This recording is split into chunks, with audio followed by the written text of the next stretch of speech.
right, welcome to the Mamba Mortgage Podcast. It's our very first podcast. I'm Jared Shore, owner and founder, and I'm here with two special guests today, Ted King with Goosehead Insurance and Nick Giulioni with Off-Leash Investments and Off-Leash Construction.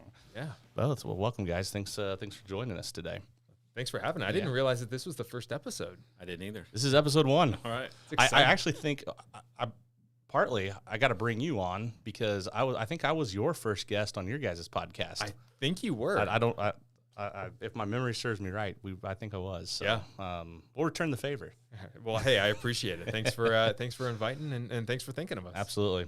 Well, today's topic is a super important topic, especially for people trying to grow their businesses and in whatever capacity. And it's really the power of networking, right? And I don't have an official script for this because it's such a there's so many ways you could go about networking. But the reason I brought you two on is because it's my business has as I started my business, you guys were an integral part into helping shape and mold my business, and it really was a result of networking, right, in different capacities. So, and I've seen your guys' businesses grow as a result, from networking as well. So, really just wanted to bring you guys on and chat a little bit and tips and tricks for our viewers and listeners on how they can be better networkers and how our businesses were shaped a little bit from networking there. So.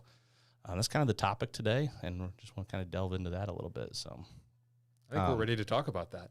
Yeah. Absolutely. It's actually one of my favorite things is networking. I'm just very much a people person anyway, but it's like most things. There's like a science to it and an art to it, and some of it, some people say, well, you naturally well, there's a lot of skill set to it too, and it's something you have to work on for sure. And I think just like anything else in business, it's just another tool in the tool belt, and if you want to get better at it, you have to work at it. Yep. It's kind of like the putting yourself into an uncomfortable spot, and it will become eventually not uncomfortable anymore. Absolutely. Yeah. Yeah. Believe it or not, I'm an introvert, and somehow I'm in sales. I don't know how the heck that happened. It was through a lot of practice. So. Yeah, and I to that point, I think probably most of us, if you know us, would think we're extroverts. And I would say most of us probably like our quiet time a lot more than we like being out, people, but I think we've learned we have to be out talking to the right people, right? Yeah, absolutely. Yep. Yeah. Well, and it's it might take energy for us to go do that, but that doesn't mean it's a negative for us. It takes the energy that then we need to, for me, I'll speak for myself. I need to put my headphones in and just be left alone. Yep. Yeah. Personality and how you're just made and shaped is everything. Like sure. You can be an introvert and still be great at sales. Yeah. But you may need a little longer time to recover afterwards. Yep. And even learning, like that was over the last 6 years for me, learning how to recover after putting in a 12-hour day. Like for some people, they want to go work out at the end of that. But for other people, it's like they just want to be left alone for a while and have an hour to read or listen to some music or a podcast or whatever. Sure. And everybody's going to be different. Yeah. Ted, I'll start with you. Talk kind of the origin story of how you kind of grew into the brokerage that you are, and obviously you do insurance. So you weren't always an insurance agent. In fact, you're in the big scheme of things, you're really still kind of new in the insurance game. Yeah, actually, March 1st will be 6 years. Yeah, opening. I know. I would have thought a lot longer. Yeah, 6 years, and a year prior to that was State Farm, and then I worked with kids for 17 years. Prior to that, so this whole world is relatively new, for me in the grand scheme of things. And our model of doing the whole insurance thing is predicated on relationships. So in the insurance world, there's really two mainstream ways of doing it. The way that we do it, where you network with the right people, or people that need insurance, or you just buy a ton of internet leads. And it's a lot of 150 to 200 phone calls, cold calls a day, and trying to fight through that. That was the State Farm model I was in, and I decided, even though I was good at it, it's not what I wanted to do. Mm-hmm. And then this version with Goosehead is relationship based, and I knew I wanted to do. I didn't know how, but I knew that's the way I wanted to do it. Did you have what was the tipping point for you where you were like, I need to go meet people, and I got to get out of the internet lead game, because the internet lead game can work Yep. And I'll talk a little bit more about it here in a little bit. I mean, my path is very similar to yours from the mortgage side. I mean, I came from internet leads to switching to relationship based and almost had to start over. Yep. So my first 4 months, I brought over what I was doing because what I knew from the State Farm office. And it worked sort of, but it was costly and a lot of time and energy effort. And even the folks at Goosehead Corporate were going, don't do it this way, we promise. You just rip the Band-Aid off. It's going to be hard for 6 months, but just do this model. And finally, after about 6 months, I was like, yeah, I'm just bringing over what I was running away from. Mm-hmm. I just need to rip the Band-Aid off and do it. And so, Uncomfortable? Oh yeah. But you know what? Rent was due, mortgage was due, right? And one of the things I say to people all the time is some of the best things in life are born out of desperation. And so when I left State Farm and bet on myself, and all of a sudden there's no. Can we quote that? Is that a new Ted King If quote? Ted, if you want it, I love that. But for me, all the pressures of life and finances, and so it was like either succeed or fail. Mm-hmm. And so just even the pressure of the thing just forced me out. Even though I was uncomfortable, that pressure was there. And so it made me get uncomfortable. And the reality is after 6 weeks of going out and meeting people and people saying no or slamming doors in my face or no, we don't have time for you or whatever, and then you meet the right one who will say, yeah, come on and sit down, and that goes well. It becomes less awkward and less scary, and you see how it's more doable, and then you have like a good month where you meet a couple of the right people and you go, oh, this is what it can be. Yep. Well, and can I just tell you from the outside looking in on your business, I was so impressed that, like, I'm shocked to hear that you've only been in business six years, because we've obviously operated in the same circles for that 6 months. And what I always saw was, Ted, you never actually promoted yourself in any of the groups on Facebook, on Bigger Pockets or anything. All I ever saw was somebody ask a question and everybody and their mother would go, Ted needs to be the guy you talk to immediately.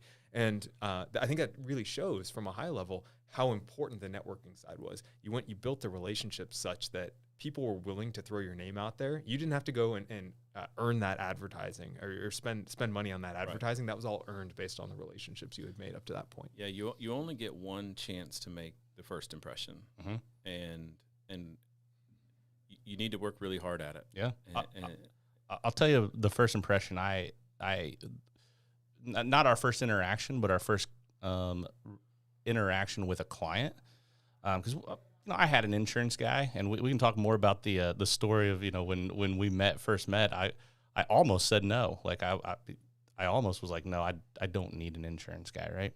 And the first person I referred over to Ted, they called me back maybe 24, 48 hours later, and they're like, thank you so much for sending Ted, like referring us to Ted. And I was like, Ted, the insurance guy?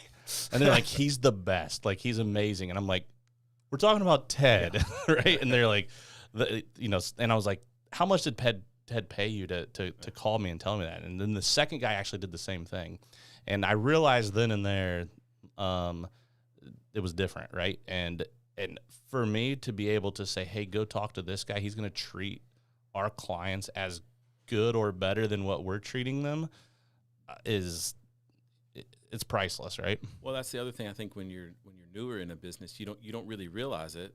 It comes later, and especially if you're new and thinking about going out on your own, when you have these industry adjacent companies that or people that you're gonna network with, you really become an extension of them, and you either make them look good or you make them mm-hmm. look bad. Yep. And the sooner you can recognize that, like if someone's going to give you a chance, you take a really hard look at that first opportunity. You do the very, very best you can with the hopes that you can get a second chance. And you may not. But if you do, you keep doing that, and all of a sudden it's almost like you're on the same team. Yeah. And then you're just a part of the team. Mm-hmm. And I think you're dead on. I mean, I consider you a part of our team, even though we're completely separate companies, completely separate technically industries, right? Mortgages, but we rely on each other. We have to have each other to do our jobs. And I want that experience for our client to be, world class. So. Seamless. Yep, absolutely. Yeah. Cool. Nick, kind of over to you. Where was that tipping point for you? And you had kind of a wild ride transitioning, really kind of during the COVID years and to where you're at now. Yeah. I really, to think back on how I got to where I am from a networking perspective, I actually think I have to go back a little further. Before I was even really in business out here, I was just buying rentals, and I put myself out there on Bigger Pockets. Everybody and their mom wanted to buy rentals. And whenever anybody had a question, I would just be like, hey, like, hit me up. And I probably did 500 to 700 just free calls with people that I would just literally be out walking my dog, and I would take these calls, helping people get started. And that's how I got my name really out there here in the market. Did you have any vision of what that was going to be, or were you just doing it out of the goodness of your heart? Just out of the goodness of my heart.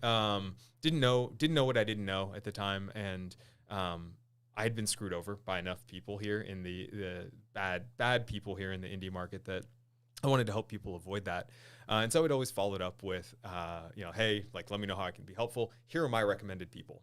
Jared, you obviously are on there. Ted, you guys are obviously on there. Although I don't send them to you anymore. I send them to John to actually tackle it. To be fair, John's on our team. Yeah, so. John's amazing. And honestly, that's just to save your inbox with a lot of the new people. But I put myself out there with a lot of people, and I became very well known within the super niche of the out-of-state investor community. And then I came out here, began doing a lot of flips, and my project started going well, and people started asking me, well, like, how did that happen? And I explained that I'd hired a project manager to run all that for me. And then everybody started asking, well, hey, can he manage my projects too? And that's how Off Leash Construction started. It was a total accidental business. I had no intention of becoming a general contractor, but the demand was so great and the competition was so incompetent that it was something that we just had to do. And so at this point, I network with people like you guys, kind of in the adjacent businesses. But then also just kind of put myself out there as a resource for people looking to get started out here and become the natural choice. Yeah, love it. I think there's probably a parallel for all of us here, that there's sort of this empty space. So like there's a lot of insurance agents. There's not a ton of insurance agents that play heavily in the rental space. Right. They're lower premium, or if it's a flip, you're gonna have the policy for 3 or 4 months and it leaves, sort of thing. It's not like with you for 10 years. Or there's not a ton of great contractors. Right.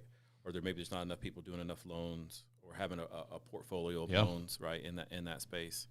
So I think that's great where if you find something where there's a need or there's a lack of excellence for it, and you can step in, and even if you don't know what you're doing in the beginning, but you're gonna work your ass off and you'll learn. Exactly. Yeah. Then that's where you step in and do the thing. I mean, that's how Mamba really started, and it kind of goes back even prior to Mamba days, right? Yeah. I was out networking and trying to meet with as many realtor partners that I could to build relationships, so eventually they would send business my way, and hopefully they, we would take great care of them, that hopefully we get a second chance, right? And we had met a realtor partner that they had said, hey, you can come meet us, but just so you know, we only operate with investors. And I'm like, that's a lot different than what I'm doing right now. And it just so happened that week there was a lender that had come up into our office and laid down some flyers. And the flyer just happened to say investor-only loans, which now are DSCR loans, but they were marketing it as investor-only. I didn't know what a DSCR loan really was at the time, but I put all those flyers in folders, and I took it to this meeting, and I knew enough to be dangerous, but I didn't know a lot. But I kind of got out of my comfort zone. One thing led to another, and I always call myself an accidental entrepreneur, where kind of what you just mentioned, it took off to a point where it just made sense to start doing it on my own. And what's funny, if I look back, that was maybe 2019, 2020-ish. There was nobody doing DSCR loans, right? Nobody was doing DSCR loans. There were maybe a handful of options that I had. Right now, at my fingertips, I have over 35 lenders that I can do. Every lender in America has caught on, right, to something that we perfected, 6-7 years ago, to a niche, right? Yeah. And we became the expert in it, and now everybody's trying to catch up, and we're just trying to separate ourselves even farther from the competition. So now, your previous places, would you have been able to have had 35 options for? No, I had one. Yeah, right. One option. Yeah. And that's what other lenders have as well, is one option. Us being a broker, we have multiple 35. options. We have 35 different lenders, and we obviously know which ones are good, which ones are bad, which ones have more niche stuff. But it's just it's interesting looking back to when we started kind of getting into the investor game to now, how the market's changed and everybody wants a piece of that pie a little bit. Well, it's because you don't have to just make the relationship every single transaction. Yep. You make a relationship with somebody like me who buys 10, 15 properties a year. Great. Like that's worth 10 of the residential side of the house, even if you make a little bit less on a per loan basis, which I doubt you do. It's relatively the same. But it's the return on the investment's way higher. Yeah. A primary residence borrower, which we love primary residence borrowers, right? Like they're probably my favorite clients to work with, especially first-time home buyers. But a primary residence borrower is only going to do a loan with us maybe once every 5 to 7 years, right? Where an investor that we work with is going to do it once every 3 to 4 months, maybe, right? Yeah.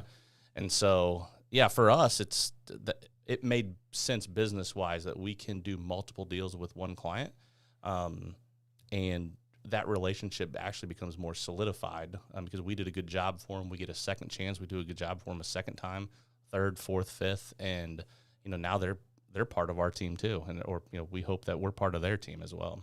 Yeah, absolutely. From a networking perspective, I'm curious to kind of get your guys' perspective. We're sitting here, for anybody who's not familiar, in Refinery 46. It's an awesome building. I'm curious from your side, what do you find that actually drives additional business? Because I walk in here and I run into Ted, and I run into Tyler Lingle, who runs Roots Realty. Like it's one of those situations where you put yourself amongst a bunch of people in your same world. It was, I would say, it was accidental. Again, we wanted to be in this space. There's realtors in this building that we wanted to be close to, and it just makes crossing paths a little bit easier. I think it goes.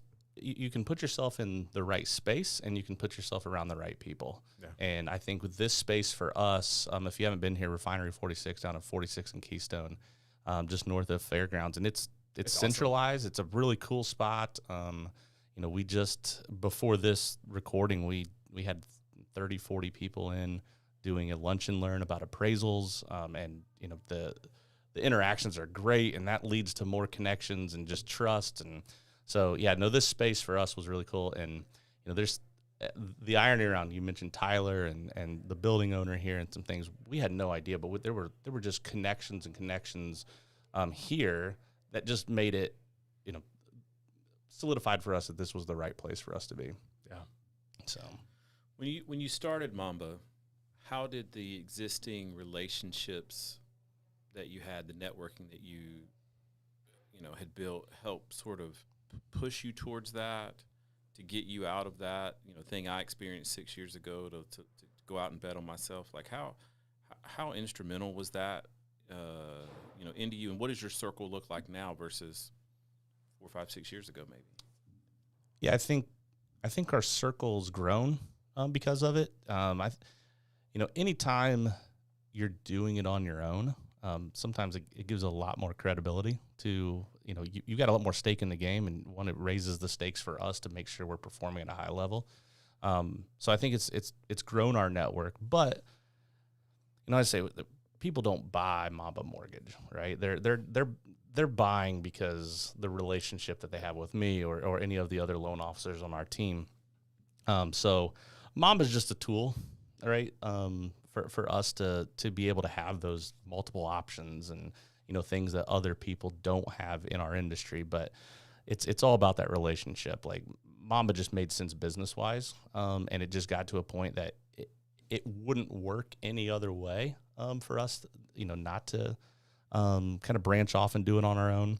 And then surrounding ourselves with good people inside, because now we're talking branding and things that are us, right? But no, the networking it helped build our business to a point where we were able to start Mamba. So, So those relationships helped you see the vision. I mean, I'm sure that's changed over time, but like what it could be to at least start the thing. Yep. And maybe even where to step in those spaces. And I'm curious with you too, having a couple of different things that you do. How did those relationships help form what you're doing and maybe even the way you're doing it now? Yeah. Well, just, kind of circling back to your previous point, and then I'll give myself time to think about how to answer your question. When I think about the two of you guys, and I think about all the number of times you guys got tagged, the number of referrals you guys got over the years, Mamba Mortgage didn't get tagged. Goosehead Insurance did not get tagged. Yeah. Ted and Jared did. Yep. And for that reason, like, I know your emails changed a couple of times since you and I have met each other, but the recommendation didn't. Is the man, the person, the individual that was getting recommended. So I think that you guys are kind of hitting it on the head, is building that personal brand and that personal network, and it'll follow you as long as you stay in that same general world. Getting back to your question there about how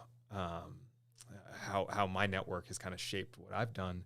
Yeah, I've been definitely shaped quite a bit by the people. I can't tell you the number of these conversations I've had where a bad contractor has taken somebody's money. I can't tell you the number of times where a bad property manager has stolen six figures. I'm the number one victim, I think, here in Indianapolis from that perspective. And so, yeah, it 100% has impacted the way that we have our conversations held. We actually created a whole calculator, which I got to get you guys to start using because it's cool and free to help people not make bad decisions. Mm-hmm. The number of contractors that try to get people to buy a project, they say it's going to cost $30,000 when they know there's knob and tube wiring in the walls, and it's not just the easy stuff. We talk people out of more. We talk people out of more properties than we try and talk them into.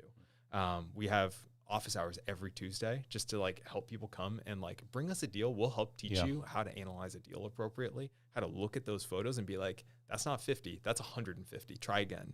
And so I'd say those are some of the things that we've learned along the way, where it's we aren't interested, like you were saying, in doing one deal with somebody. We want to do 15 deals. Now we have the retail arm as well, don't get me wrong.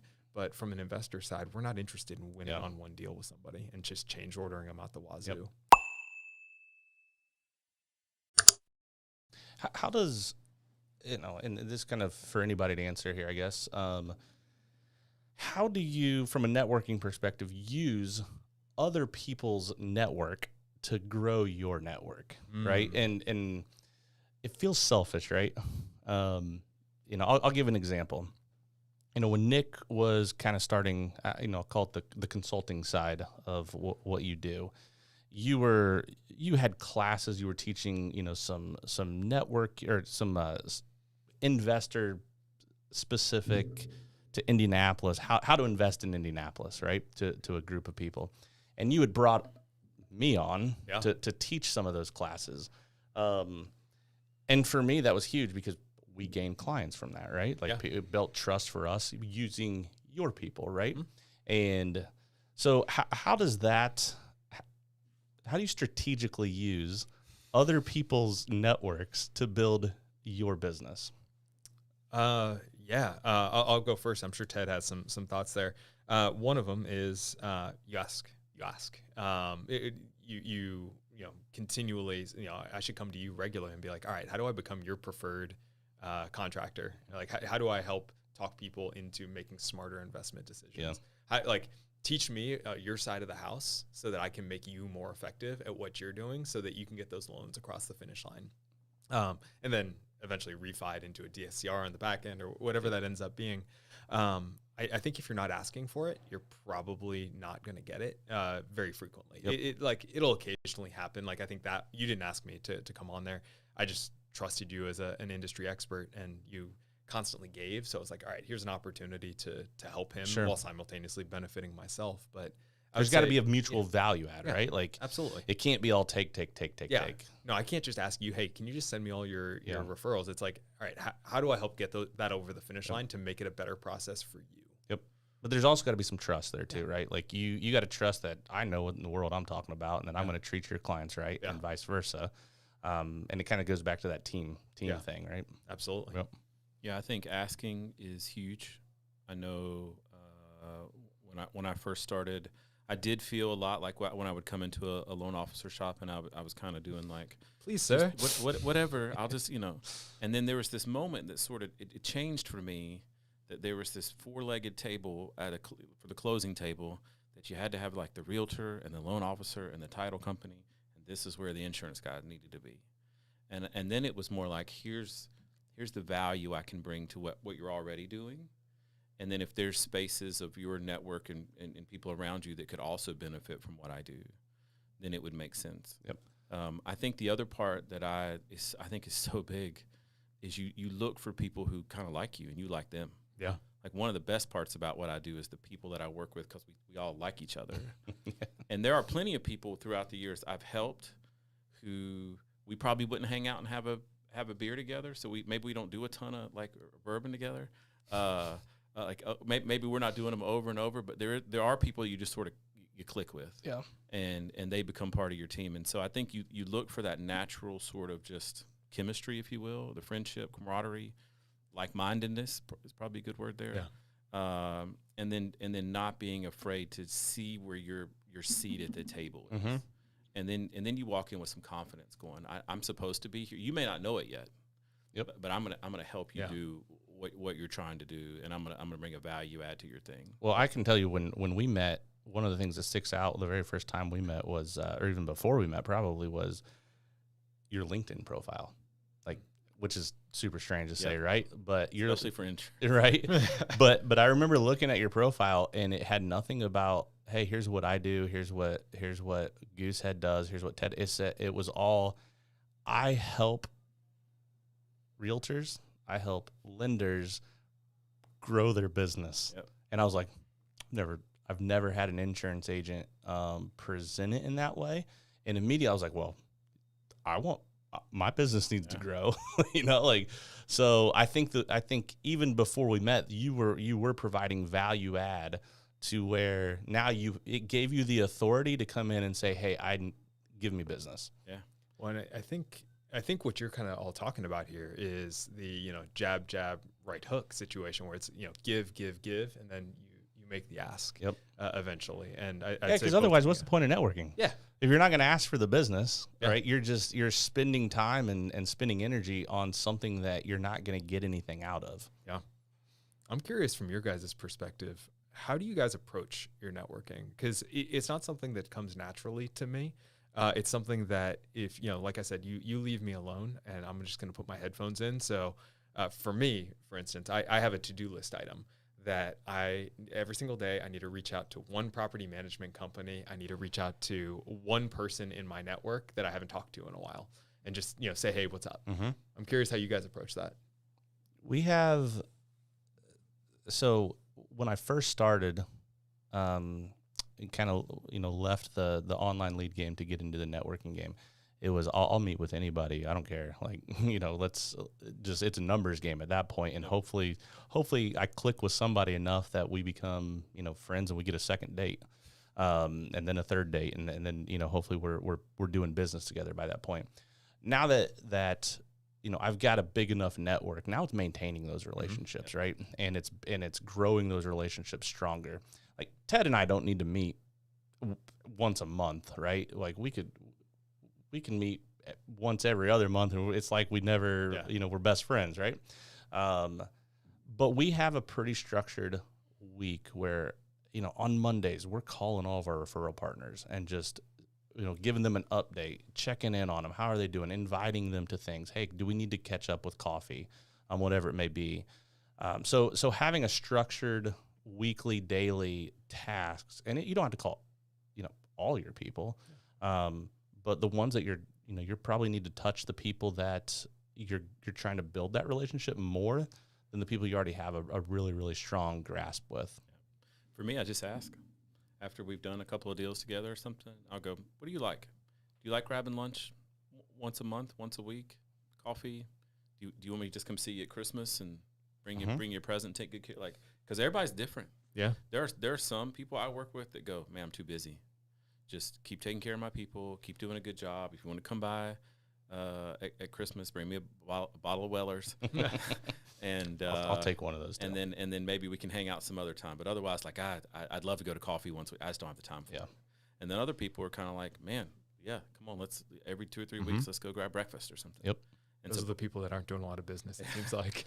But I ask. I go, what do you like? Like, what's, and some of it you learn personalities over time, but some of it you just ask. Like, what do you like to? I want to hang out with you. What do you want to do? Yep. And most of the time they'll tell you. Yeah. Or they'll tell you what they think you want to hear, and then you meet once or twice, and then they realize, yeah, that's too much. So come see me once a quarter, sort of. Yeah. Thing. Yeah. Well, I was inspired by you, Jared, and one of your previous employers. They had this incredible bourbon bar at the office. It was absolutely amazing, right up there in Noblesville. And I drive by that place all the time. And I was so inspired by that once we finally got our first office, we actually built a speakeasy into it. Yep. It reduces the amount of overhead for me to host something kind of cool. People want to come to the space because it's cool. They get some special bourbon when they come on over. But then it just means that I have a link out there that if anybody wants to have a drink with me, I just send them a link. Here's my availability. It's drinkswithoffleash.com. And people are able to book a time and just come on over from 4 to 5 every day. Every single day. Except for Wednesdays. Yeah. But there's consistency in that. And when people take you up on it. I very rarely don't leave the office a little buzzed. That's funny. I was just talking to my buddies because I've got a pretty, not a massive collection, but a decent collection of bourbon. That's the understatement of the year. There's others that have more. Let's put it that way. But I for the average person, I have a lot of bourbon. But my kids are getting to an age where I just can't have it sitting out anymore, and I'm trying to figure out what to do with my bourbon. My basement has some space open if you do like. I can't promise it'll all stay, but evaporation. Yeah. And whatnot, But a speakeasy. Yeah. Maybe I'll join my collection with yours and bring it on over, dude. We can have the shelf for you. And I love it. Honestly, it seems like we need to start holding some more events there at the space between the three of us. Mm-hmm. Yep, that's awesome. Great. Do we miss anything? No, network. Like I said, some of it's science, like numbers. In my world, I've just hired 2 new guys, December and January, and this is what it's 40 times you're going to reach out. And I was going to ask, do both of you have some certain KPIs that you track for things like networking? I probably should. No, I have a list of people, and I have like a number of days between contacts that I want to have with them and that kind of stuff. But no, I probably should. I do with my sales guys, but personally I don't. Yeah. Yep. For my team, we know that it'll take 40 trying to reach out connections to get one who will sit down and give you a shot. 40 connections with one person? No, touch points to different people to finally have someone say, we'll sit down and have lunch and talk about what you do. And, it's just a giant funnel. And so they know just in the beginning it's a numbers game. Mm-hmm. But over time, when they get better at talking about what they do, it'll drop down closer to like 20 to 1. Yeah. They can cut that in half. Yep. So that's the art part. So the science part's the numbers, and how many times. The art part is what you do when you get there. Yeah. We have, I wouldn't say we have some like very strict KPIs, but we have lists that we have. We have a realtor list. Usually it's a list of 40 realtors. We have a list of 50 past clients, and then a list of 50 VIPs. These are non-realtors, non-past clients that can give us business. People like you guys, right? Like referral partners that are non-realtors. So that list for us is 140 people, and if you can stay top of mind with all 140 of those people, and the idea is if you can get one lead from them a year, that's 140 leads a year from your network, and most likely some of those people are going to send you multiple deals. If you can get one lead from that 140 list and you close, let's say, half of those, that's a pretty good year. You'll be all right. Yeah, that's a good year. Yeah. So no, I think that's a super smart way of going about it, and transparently, now I've got some notes I got to take here and some follow-ups that I got to do. Yeah, no, I think it's great. Well, cool, guys. I appreciate it. I'll put your guys' contact information if you don't mind in the links here. If you guys have questions, reach out to these guys. But thanks for being the first guest. And I apologize. I don't have any bourbon today. I feel next time we'll do it on the next. Congratulations on all your success. Yeah. Well, you guys too, and you guys were a huge part of it. So I appreciate it, and hopefully here's to more success for all of us. Absolutely. Well, we expect to be on the 100th episode here. Let's do it. Yes. All right. Thanks, guys.